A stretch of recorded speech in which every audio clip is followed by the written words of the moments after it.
Tout à coup, j'ai eu une sensation de chaleur dans le haut de ma tête, par l'arrière, puis tout est devenu noir. Matthew et Nancy Botsford travaillaient dur et aimaient beaucoup profiter de leurs moments de détente. Ils vivaient intensément leur vie, sauf en ce qui concernait Dieu. Oui, Dieu existait, mais ça s'arrêtait là, rien de plus. Tout changea un soir du mois de mars 1992. Matthew se trouvait à Atlanta pour affaires avec deux associés. Il venait juste de sortir d'un restaurant pour prendre un taxi lorsque soudain,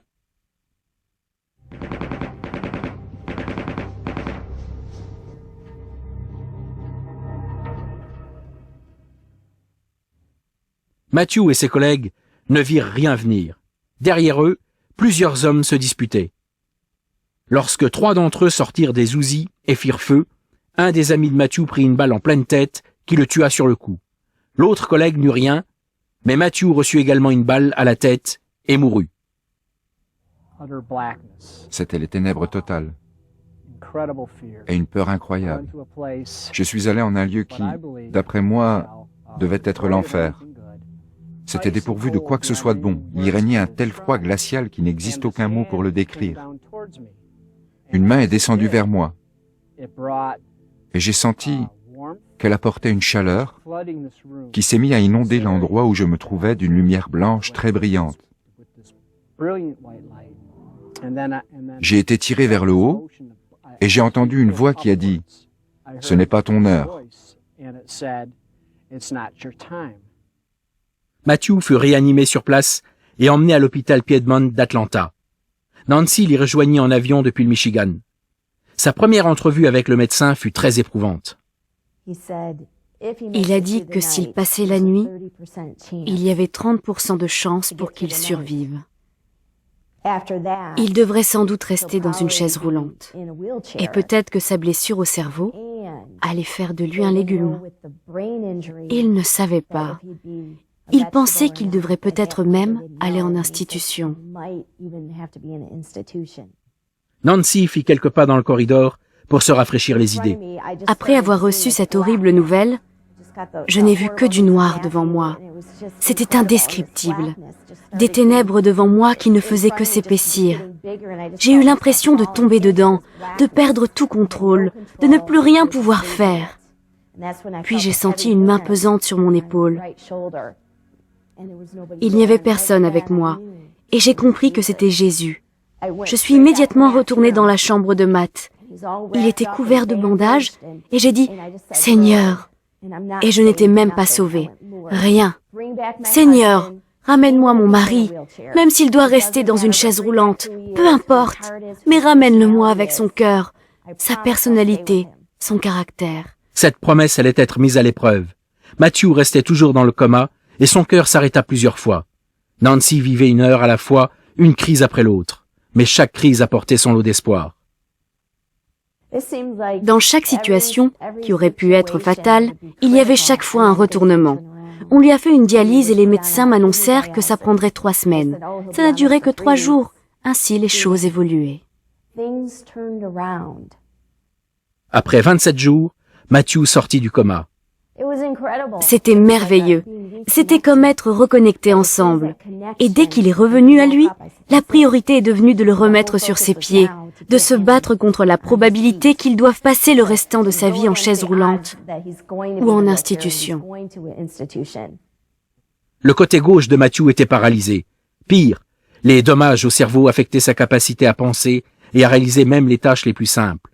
Ils retournèrent au Michigan, où Matthew commença sa rééducation afin de rétablir l'usage de son corps et de ses capacités intellectuelles. La rééducation, ça a été très douloureux physiquement. C'était douloureux, mais aussi cognitivement.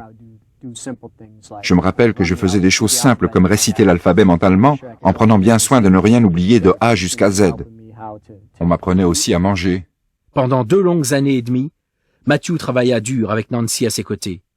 Les progrès furent lents. Il finit par pouvoir se passer de chaise roulante, mais il devait s'aider d'une canne pour marcher. Du côté mental, les progrès furent encore plus lents, mais Nancy se souvint de sa promesse de rester avec lui malgré tout. Cognitivement, ce n'était pas ça du tout. Il était complètement ailleurs. Parfois, je me disais que je ne m'étais pas engagée pour ça. Mais je me souvenais ensuite de ma promesse, qui était bien plus forte que tout le reste.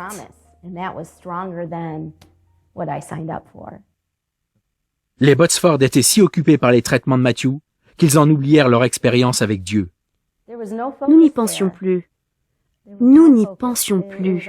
Il n'y en avait que pour Matthew et ses thérapies.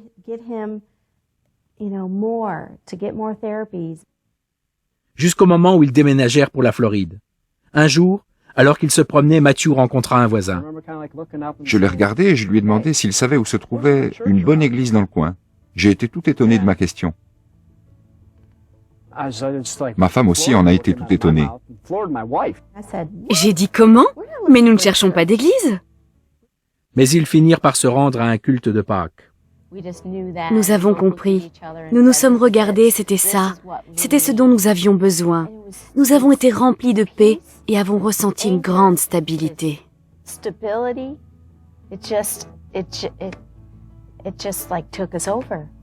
Le temps passa et ils reconnurent la main de Dieu dans leur vie. Aujourd'hui, Matthew marche sans canne. Et mentalement, il a obtenu un diplôme universitaire et écrit une série de livres de science-fiction pour enfants appelés Johnny Rocket. Ce qui est extraordinaire si l'on considère le fait que la balle est toujours logée dans le crâne de Matthew. Mais le grand miracle de cette histoire, lorsque j'étais mort, je n'ai pas appelé Dieu. Pourtant, il est venu, et de sa propre main, il m'a arraché à l'enfer. Il m'a dit que mon heure n'était pas encore venue. Il est un Dieu qui aime. Le miracle, c'est que Dieu a tellement aimé Matthew qu'il ne l'a pas laissé en enfer, mais qu'il l'a repris. Le miracle, c'est qu'il a changé son cœur. Dieu a donné son propre cœur à Matthew. C'est là le miracle. C'est là le miracle. Certitude pour mon âme. Que deviendra mon âme après la mort? Ce thème a été symbolisé par une balance qui déterminerait le sort de notre âme au moment où le juge divin pèserait nos bonnes et nos mauvaises actions. Et quoi que l'on dise, cette illustration fait peut-être rire certaines personnes, mais au fond de nous-mêmes, et quelles que soient nos cultures, notre civilisation, nous avons tous ce sentiment qui est très souvent difficile à exprimer et inavoué, qu'après la mort, nous devons paraître devant le Dieu saint pour lui rendre compte de toute notre vie. Plusieurs fut la question du bonheur ou du malheur éternel. Et de nombreuses hypothèses philosophiques aujourd'hui et religieuses tentent de rassurer ceux qui sont troublés par la question et au moment où notre société de consommation et de loisirs invite chacun à profiter à l'instant présent sans se préoccuper de l'avenir. Et pour d'autres, ils essayent de se persuader qu'après la mort, tout est fini. Mais une petite explication s'impose tout de même. Notre corps est la partie matérielle de notre être. Et notre âme et notre esprit composent la partie immatérielle. En fait, ces deux parties forment notre personnalité. Lorsque notre âme et l'esprit habitent dans le corps, il y a la vie. Et lorsque la mort intervient, l'âme et l'esprit sont séparés du corps. D'où la question très souvent posée, que deviendra notre âme? Cette question a toujours effrayé les hommes. Et depuis plusieurs anciens, dans les temps anciens, c'était un sujet incontournable à cause de ce sentiment de culpabilité devant Dieu qui pèse sur chacun de nous à cause de nos péchés. Mais Dieu est amour et il nous aime tel que nous sommes. Et à cause de son amour, il nous a adressé un message qu'il nous a tant aimé, qu'il a donné son Fils unique afin que quiconque c'est aussi toi, croit en lui ne périsse point, mais qu'il ait la vie éternelle. À notre mort, notre esprit quitte notre corps et retourne à Dieu. Donc, tout n'est pas fini, comme certains le pensent et le croient. Mais que va-t-il se passer? La Bible distingue deux catégories de personnes. Celles qui se sont mises en règle avec Dieu pendant leur vie, par la repentance en Dieu et la foi au Seigneur Jésus-Christ. Ils ont un avenir, un bonheur qui les attend, qui s'ouvre devant ces personnes. Et celles qui ont méprisé les appels et les avertissements de Dieu, vivant dans l'insouciance. Quel est ton choix? Tout simplement, comme Massi l'a dit tout à l'heure, c'est de dire, Seigneur Jésus, viens dans ma vie. Je reconnais que je suis un pécheur et que j'ai péché contre toi. Je regrette sincèrement, Seigneur. Et je te demande pardon pour tous mes péchés. Je t'invite maintenant dans mon cœur comme mon Seigneur et mon Sauveur personnel. Seigneur, je ne veux pas aller en enfer. Je ne veux pas voir mon âme être dans les tourments éternels. Je te donne ma vie. Merci Jésus. Amen. Amen et Amen.